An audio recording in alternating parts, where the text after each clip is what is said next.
Now, over to Beams.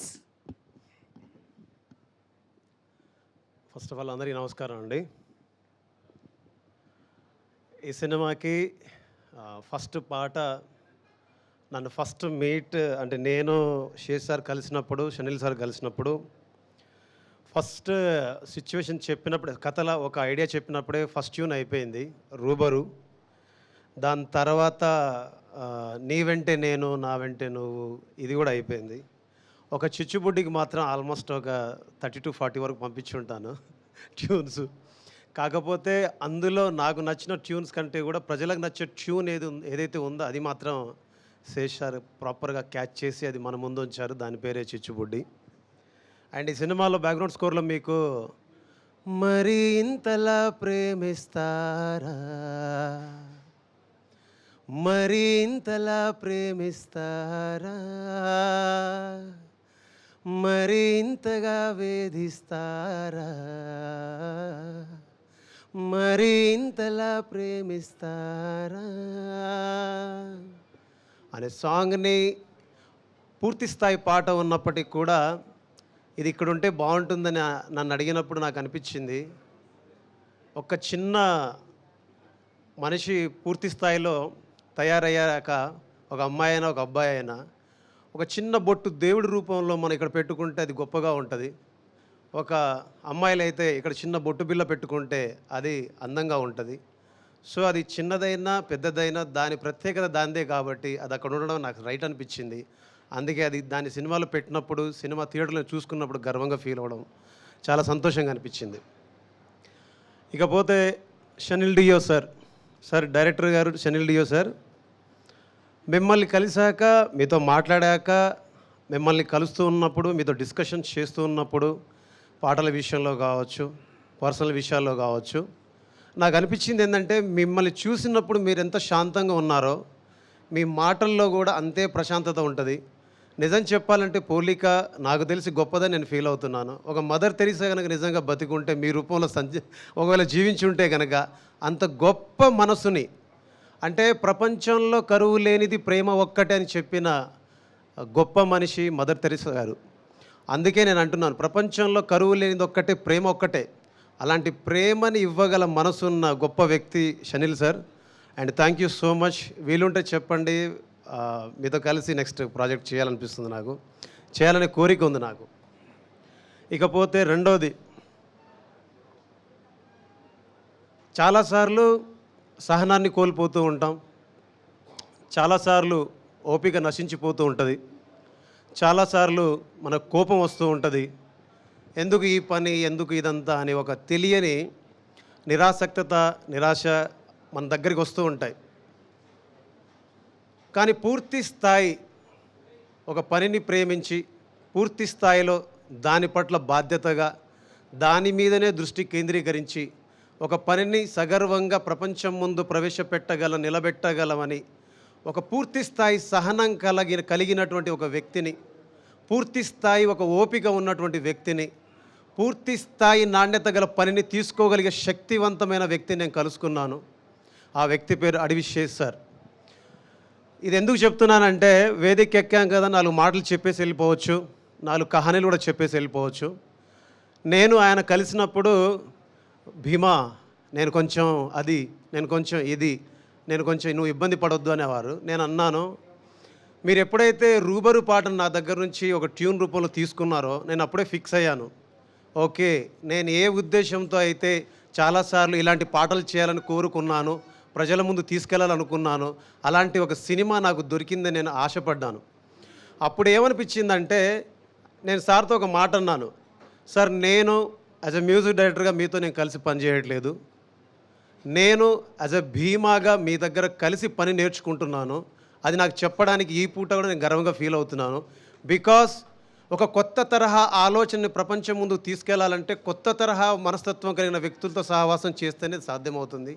అందుకే ఇప్పటిదాకా మన తెలుగు పరిశ్రమలో చాలా చూసాం మనం, బట్ ఇప్పటిదాకా అపజయం ఎరుగని ఒక హీరోని మన అడవి శేష్ సార్ రూపంలో చూస్తున్నాం. అపజయం అంటూ ఎరుగని ఒక వ్యక్తిత్వాన్ని ఆయన రూపంలో మనం చూస్తూ ఉన్నాం. అందుకే ఈరోజు మీ అందరితో కలిసి మళ్ళీ మళ్ళీ నిన్నే చూడాలని అంటున్నది మనసే, కాసేపు నువ్వు నేను కలిసే, క్షణంలో లోకమంతా తెలిసే. నువ్వే నాకు దాదాపుగా అయిపోయావే అలవాటుగా, ఎంత ఎంత నేనాపినా నా ప్రాణమే ఆగనంటోందిగా. రుబరు ఏ రుబరు ఏ రుబరు, రుబరు ఏ రుబరు ఏ రుబరు. ఇలాంటి పాటలు మీ దాకా తేగలిగాం. దీని తర్వాత నాకు ఎస్పెషల్లీ ఈరోజు ఇక్కడ మాట్లాడడానికి ఇంకో కారణం ఏంటంటే, ఎవరిని చూసి ఇన్స్పైర్ అయ్యి ఎవరి దగ్గరికి వెళ్ళి అయినా సరే ఎవరి దగ్గరికి వెళ్ళి పాట రాస్తే నా జీవితంలో ఒక గొప్ప విషయంగా భావిస్తాను, గొప్ప మనిషిగా మారగలను, గొప్ప పేరు సంపాదించగలను అని నేను ఫీల్ అయ్యి ఒక 25 ఏళ్ల క్రితం ప్రయాణం మొదలుపెట్టిన నా ప్రయాణంలో నాకు ఇప్పుడు ఈ సినిమాకి సంబంధించి నా జన్మ ధన్యమైపోయింది. ఏంటంటే, రూబరు పాట విని వాకింగ్లో కలిసిన Mani Sharma sir, legendary Mani Sharma sir, అబ్బాయి ఏంటి పాట ఏంటిది ఏంటిది అన్నారు. ఏమైంది సార్ అన్నాను. చాలా బాగా పాడావయ్యా అన్నారు. ఏం పాట పాడాను సార్ అంటే, అదే రూబరు రూబరు అని అన్నారు. సార్ చెప్పండి నచ్చిందా మీకంటే? నిజంగానే నచ్చింది, చాలా చాలా బాగా పాడావు. బాగా పాడటం కంటే కూడా నాకు నువ్వు పాడిన తర్వాత గుర్తొచ్చిన విషయం ఏంటంటే, దివంగతులైనటువంటి కేకే గారు నాకు గుర్తొచ్చారు. అంత గొప్పగా పాడావయ్యా నువ్వు ఈ పాట నీ వాయిస్కి బాగా సూట్ అయిందని చెప్పారు. కేకే గారితో నా వాయిస్ని పోల్చడం అనేది ఒక గొప్ప విషయం అయితే, ఇంతకుముందు నువ్వు ఏదైనా పాటలు పాడావా అని అడిగారు. ఇంతకుముందు నేను ఎన్నో పాటలు పాడాను, అన్ని బ్లాక్ బస్టర్స్. నేను పాడిన ఎవ్రీ సాంగ్ బ్లాక్ బస్టరే, హ్యూజ్ బ్లాక్ బస్టర్స్ అనమాట. కానీ నన్ను ప్రత్యేకంగా ఈ పాట పేరు చెప్పి ఈ పాట చాలా బాగా పాడావని చెప్పారు. మణిశర్మ సార్, మీకు నా పాదాభివందనం. అయితే దీని క్రెడిట్ మొత్తం నేను షనిల్ డియో సార్కి, శేషు సార్కి అండ్ సుప్రియ మేడంకే ఇస్తాను. ఈ పాట పాడాక యూట్యూబ్లో 4-5 కామెంట్లు పెట్టారు, ప్రతిసారి వీడు ఎందుకు పాడతాడు రా అని ఏదో తిట్టారు నన్ను. బా వీడి వాయిస్ వినలేకపోతున్నారా బాబు, వీడి ఎంట్రీ ఏంది ప్రతిసారి, వీడి సినిమాలో అబ్బో ఏంద్రా ఈ టార్చర్, మాకు ఏంది టాక్సీ కానీ కొందరు పెట్టారు. వాడని అమ్మ బడవ నేను పాడనని చెప్తూనే ఉన్నా కదరా. నేను శేష్ సార్కి చెప్పాను, ఈయన వినలేదు. ఇప్పుడు ఏం చేయాలి? సుప్రీం మేడంకి చెప్పాను, వినలేదు. మేడం దగ్గర ఒకరోజు వెళ్ళా, మేడం కింద ఇష్టానికి తిట్టేస్తున్నారు, నాకు నా పాటలు పాడాలని లేదు, మీరేమో నా వాయిస్ కావాలన్నారు, ఎట్లా అంటే, ఒకరోజు ప్రెస్ మీట్ అయిపోయిన తర్వాత నేను ఎప్పుడైతే శేష్ సార్తో కలిసి పాట పాడానో, పాట పాడిన తర్వాత నాతోటి ఒక అన్ప్లగ్డ్ వర్షన్ చేయించారనమాట. అది చేయించిన తర్వాత నుంచి మళ్ళీ వాళ్ళే పెట్టారు, ఏఆర్ రెహమాన్ వాయిస్లా ఉంది, కేకే వాయిస్లా ఉంది అని అందరూ పొగడ్డం మొదలుపెట్టారు. ఈరోజు ఐఎమ్ వెరీ ప్రౌడ్. జంజీ జనరేషన్కి చాలా దూరంగా ఉన్న నేను చాలా దగ్గరికి రీచ్ అయిపోయాను ఈ పాటల ద్వారా, ఈ సినిమా ద్వారా, because of Seshu sir, Shanil sir, Supriya madam. And ఈ సినిమాలో లాస్ట్కి నాకు ఇంతకుముందు నేను ఈ పాటను ఎక్కడ పర్ఫామ్ చేయలేదు బేసిక్గా, బట్ నాకేంటంటే చాలా ఇష్టమైన పాట.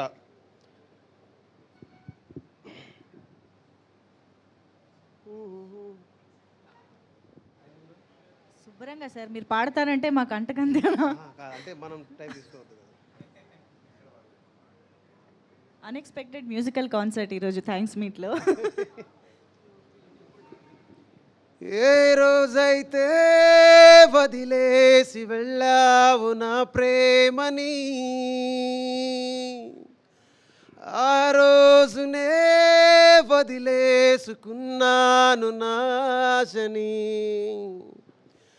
నమ్మేదెలా నా కళ్ళ ముందుంది నువ్వేనని, పొరపాటుగా కలగంటూ ఉన్నానా నిన్నని. నువ్వే నన్ను కాదన్నాక ఏమైపోతానో అనుకుంటూ ఉన్నా, కలిసిన బంధం తెగిపోయాక ఎవరికి ఎవరంటే కడ వరకు తెలుసా, తెలిసేనా తెలిపేనా కలిసేనా కలిపేనా ఈసారైనా, కలిసుంటేనే ప్రేమంటారా,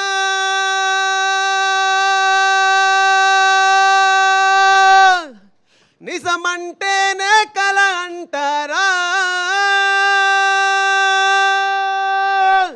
నీ వెంట నేను నా వెంట నువ్వు మన వెంట ప్రేమ అలలాంటిదేనా, నాతోటి నువ్వు నీతోటి నేను మనకున్న ప్రేమ అనుకున్నదేనా.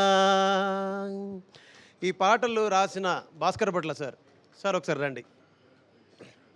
నేను సార్ కలిసి రాసిన చేసిన సినిమాలలో నువ్వు నవ్వుకుంటూ వెళ్ళిపోమాకే ఎంత పెద్ద హిట్టో మీకు తెలుసు. గోదావరి గట్టు మీద రామచిలకవే ఎంత పెద్ద హిట్టో తెలుసు. ఒక మీసాల పిల్ల. కానీ అన్ని పాటల్లో ఇది మాకు మాత్రం ఒక ప్రత్యేకంగా ఉండిపోతుంది. ఎందుకంటే అన్ని సినిమాల్లో సార్ ఒక్కొక్క పాట మాత్రమే రాశారు. బట్ ఈసారి మాత్రం ఈ సినిమాలో పూర్తి స్థాయి పాటలు రాసే అవకాశం కలిగింది. అవకాశం ఆయనకు దొరికింది, ఆ అవకాశం నాకు దొరికింది. ఆ అవకాశం ఇచ్చినందుకు, అన్ని పాటలు రాసే అవకాశం ఇచ్చినందుకు మనస్ఫూర్తిగా చేసి sir, Shanil sir, Supriya madam, thank you so much. నేను ఫైనల్గా చెప్పాల్సిన వర్డ్స్ సుప్రియ మేడం గారి గురించి 2 ముక్కల్లో చెప్పేస్తాను. ఎక్కువ టైం తీసుకున్నట్టు క్షమించండి. అన్నపూర్ణ స్టూడియో ముందు ఇంతకుముందు వాటర్ పైప్ లీక్ అవుతూ ఉంటుంది అనమాట. ఆ వాటర్ పైప్ లీక్ దగ్గర నుంచే వాటర్ వస్తుంటే ఆ వాటర్ తీసుకొని అక్కడే బట్టలు ఉతుక్కొని అక్కడే పాటలు రాసుకుంటూ అక్కడే ఆ పిచ్చి మొక్కల మీద ఆరబెట్టుకొని అక్కడి నుంచి ఈ స్టూడియోలోకి ఎలా రావాలి, వీళ్ళని ఎలా కలవాలి అని సుమారుగా ఒక 8 సంవత్సరాలు అక్కడ తిరిగేవాడిని, కలవడానికి ప్రయత్నాలు చేసేవాడిని, తన్నులు తినేవాడిని, ఎదురు చూసేవాడిని. కానీ ఒకరోజు రానే వచ్చింది అన్నపూర్ణ స్టూడియోలోకి నన్ను తీసుకెళ్ళి ఒక స్టూడియోలో నాకంటూ ఒక రికార్డింగ్ స్టూడియో పెట్టుకొని పనిచేసే అవకాశం ఈ నేచర్ ప్రకృతి కల్పించింది. అలాంటి ప్రకృతి నాకు దీవెనలు ఇచ్చి సాక్షాత్తు ఒక కనకదుర్గమ్మ అంటే బెజవాడ దుర్గమ్మ లాంటి ఒక గొప్ప దేవాలయంలోకి నన్ను ప్రవేశపెట్టింది.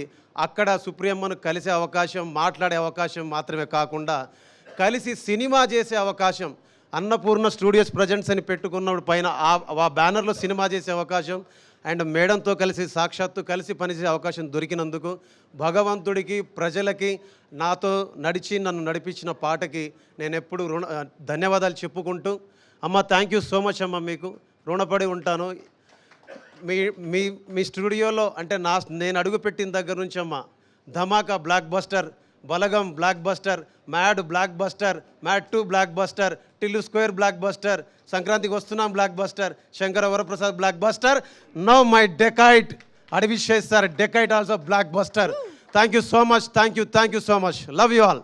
Superb, Beams Garu. Beautiful words, beautiful journey, and of course, beautiful music. Thank you so much, and once again, congratulating Beams Garu.